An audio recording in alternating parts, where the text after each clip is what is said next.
Flo, quel est ton coup de cœur de la saison 2024-2025 en Ligue 1? Bah écoute, ça aurait pu être le Strasbourg de Rosenior, par exemple.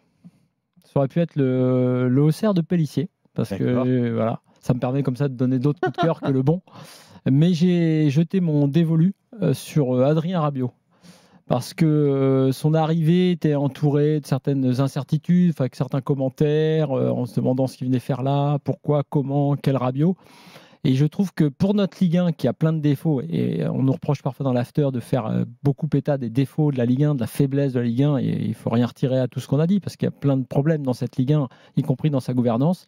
Mais d'attirer, et là, il faut féliciter l'OM, d'attirer Rabiot, que Rabiot vienne avec cet état d'esprit, avec une image et une attitude que je ne lui ai pas souvent connue, c'est-à-dire de prise de responsabilité, c'est-à-dire que c'est le Rabiot joueur, évidemment, c'est la qualité technique dont on a tant besoin en Ligue 1 qu'il représente, c'est la qualité, le leadership qu'il représente, c'est on va dire cette solidité qu'il a montré quand il a eu les fameuses banderoles et cette fameuse séquence, mais même en général, la façon dont lui a su aborder la pression évidemment à Marseille, et non seulement il l'a abordé, mais il l'a canalisé, il l'a géré, il a aidé son coach peut-être même à le faire.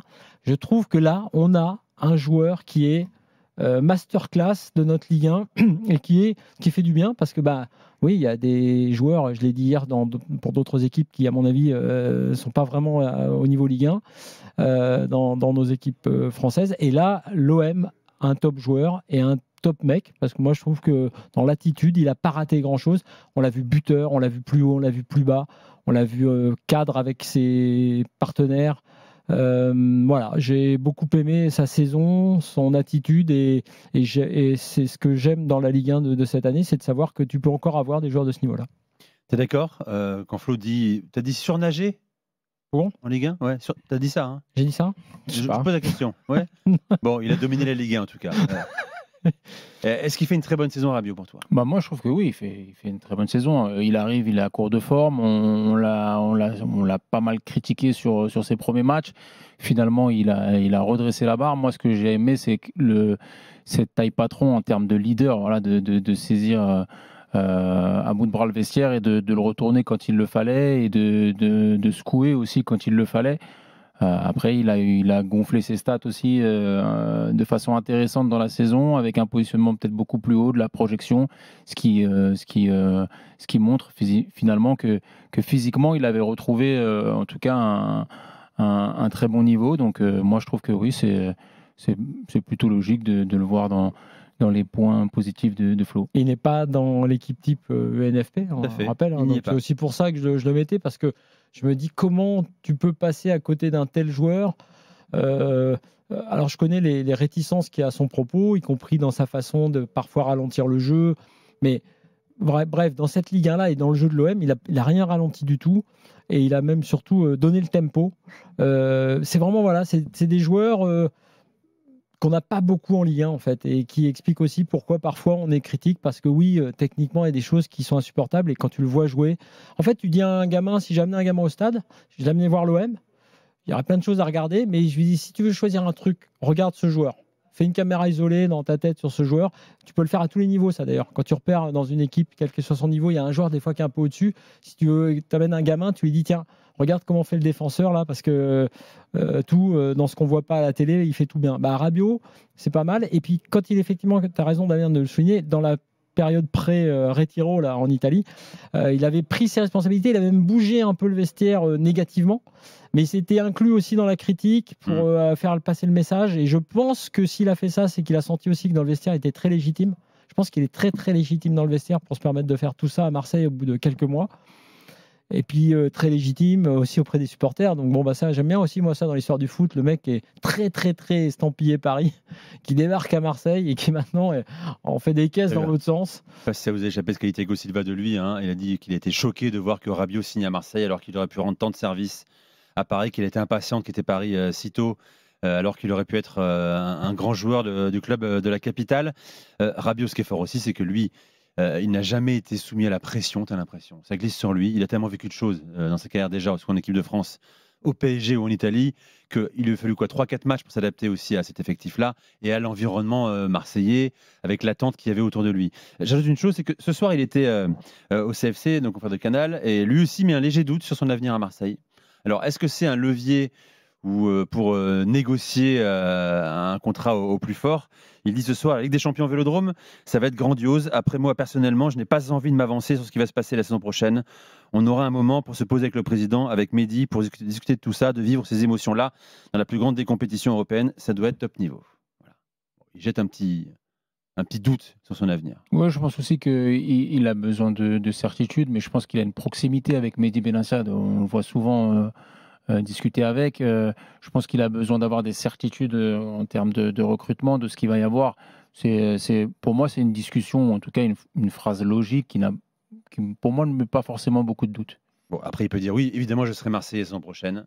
Je suis venu pour jouer avec des champions, je l'ai dit. C'est le début d'un nouveau projet. Ouais, mais moi, je retire ce que tu as dit. Là, il y a un léger, tu vois, il laisse planer une légère hésitation peut-être, de façade, possiblement. Dans ce que tu as dit dans ton lancement, je retiens la partie un petit peu, à mon avis, négo. Ça rejoint ce que dit Damien, mais pour lui, peut-être un peu. Pour l'équipe, c'est vrai, pour le projet, quoi. Comment tu te situes. Savoir qui va être l'entraîneur, a priori de Zerbi. Même si là, il peut toujours y avoir un doute. Donc, je pense que c'est un ensemble de choses. Et quand tu es justement un cadre et quand tu as du poids, tu peux, avec ce genre de phrase-là, à la fois ouvrir une négo pour toi-même et pour le reste, pour pouvoir te donner une porte de sortie si vraiment, par hasard, ça partait en sucette. Puis après, Rabiot, il a payé pour voir. Et puis, en général, dans sa carrière, là, je pense que c'est quelqu'un qui est très froid aussi, quelque part. Et justement, ce mental dont tu parles, qu'il a sur le terrain, il l'a aussi dans sa carrière. C'est-à-dire que c'est un gars qui a fait déjà différents clubs, qui sait qu'il en fera d'autres derrière. Enfin, tu vois, je pense pas qu'il soit... c'est pas le style à aller balancer. Oui, c'est bon, je vais rester jusqu'à la fin de ma carrière à l'OM. Tu vois, il sait comment est le foot. Bon, et De Zerbi aussi, ça c'est Flo Germain qui nous en parle. De Zerbi précise que la saison a été pesante, qu'il n'a aucun souci avec les polémiques et les ambiances chaudes. Je suis reconnaissant envers Franck, Pablo et Mehdi. Je n'ai pas envie de partir et je n'ai aucune discussion avec aucun club. Mais avant de penser à poursuivre, on doit faire le bilan même de manière objective. Vous ne pourrez pas tout savoir de ce qui s'est passé, mais j'ai toujours essayé d'être honnête et de dire la vérité.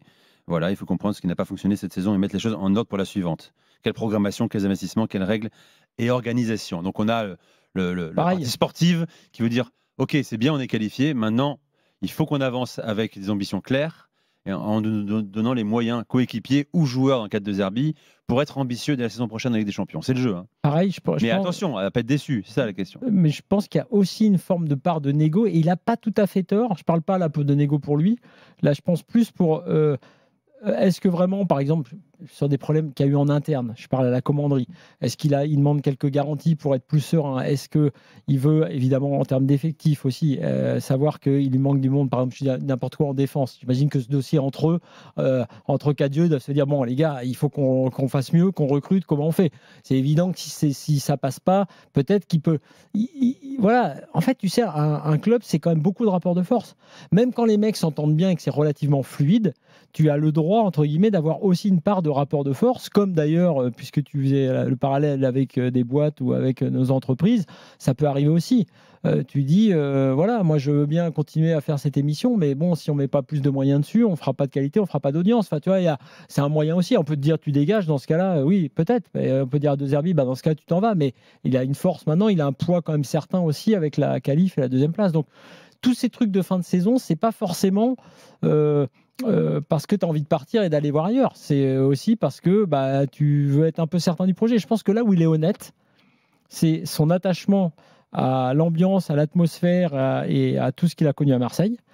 Et là où il est toujours honnête aussi, c'est qu'il a peut-être même demandé des choses qu'il n'a pas eues en termes de joueurs et qu'il veut avoir pour la saison prochaine. Et ce qui est vrai, c'est que cette équipe-là, qui était imparfaite, entre guillemets, évidemment, ne serait-ce qu'en Ligue 1 cette année, tu lui rajoutes la Ligue des Champions, tu lui rajoutes l'obligation de te requalifier pour la Ligue des Champions, il est évident que tu ne peux pas avoir le même effectif l'an prochain.